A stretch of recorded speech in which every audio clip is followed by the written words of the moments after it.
Sir, आज मैं इस सदन में ये मांग रखता हूं कि जैसे इंडियन वोटर के पास राइट टू इलेक्ट है, वैसे ही राइट टू रिकॉल भी होना चाहिए। अगर देश का मतदाता अपने नेताओं को हायर कर सकता है तो वो नेताओं को फायर करने की शक्ति भी उसे मिलनी चाहिए। Sir, right to recall is a mechanism that empowers the voters to de elect a नेता representative before the tenure ends if he fails to discharge his or her duty. Sir, हम MP MLA चुनते हैं, उसके बाद अगर वो काम ना करे, अपने वादे भूल जाए, जनता से दूर हो जाए, तो 5 साल तक इंतजार करने के अलावा जनता के पास कोई ताकत नहीं है।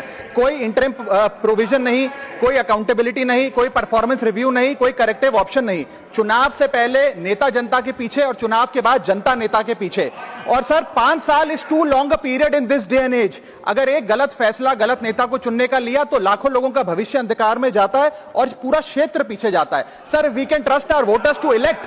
हमें अपने मतदाता पे विश्वास करना चाहिए कि वो अपनी गलती बदल भी सके राइट टू रिकॉल की ताकत से। Sir, let me clarify that right to recall is not a weapon against politicians. It is an insurance policy for democracy. और भारत के संविधान में जब आप राष्ट्रपति को इंपीच कर सकते हैं टेन्योर के दौरान, उपराष्ट्रपति को हटाने का प्रावधान है, जजों को इंपीच करने के लिए प्रोसेस लेट डाउन है, यहां तक कि रूलिंग गवर्नमेंट के खिलाफ नो कॉन्फिडेंस मोशन लाकर आप सरकार बर्खास्त कर सकते हैं। तो एमपी एमएलए अगर आपका नॉन परफॉर्मिंग है तो उसको हटाने के लिए क्यों नहीं राइट टू रिकॉल मतदाता को देना चाहिए। दुनिया की 24 से ज्यादा डेमोक्रेसीज में राइट टू रिकॉल का मैकेनिज्म लागू है, जिसमें यूएस, कनाडा, स्विट्जरलैंड जैसे देश है। मैं आपको उदाहरण देता हूं सर, कैलिफोर्निया में गवर्नर क्रिस डेविस नाम के नेता 2002 में चुने गए।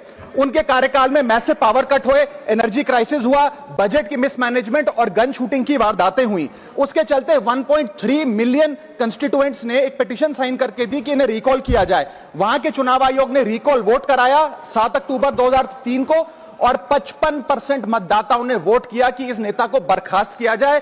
ग्रे डेविस को हटाया गया और आर्नल्ड श्वार्ज़नेगर को वहां पे गवर्नर बनाया गया। सर, मैं बता दूं कि हिंदुस्तान में भी इसका प्रेसिडेंट है। कर्नाटक, मध्य प्रदेश, महाराष्ट्र और राजस्थान में रिकॉल मैकेनिज्म ग्राम पंचायत के स्तर पे लागू है और ग्राम सभा के लोग मतदाता वोट करके उन्हें वापस बुला सकते हैं। सर, लेकिन इसका मिसयूज ना हो, इसलिए हमें सेफगार्ड्स भी बनाने पड़ेंगे। एक थ्रेशोल्ड रखना चाहिए कि 35 से 40% मतदाता अगर साइन कर दे तभी राइट टू रिकॉल वोट करवाया जाए। नेता को 18 महीने के लिए परफॉर्मेंस पीरियड देना चाहिए, कूलिंग ऑफ पीरियड, जिसमें उसे ना हटाया जाए। स्पेसिफिक ग्राउंड्स फॉर रिमूवल होने चाहिए ताकि फ्रिवलेस ग्राउंड्स ना हो और रिकॉल कम से कम 50% वोटों के बाद हो। ऐसा होगा तो पार्टियां भी ऐसे लोगों को टिकटें देंगी जो परफॉर्मर्स हो, ना कि नॉन परफॉर्मिंग एसेट, और भारत की डेमोक्रेसी मैच्योर होगी, सिटीजन एम्पावरमेंट बढ़ेगा and recall will give the voter the power to fix that right now. Sir.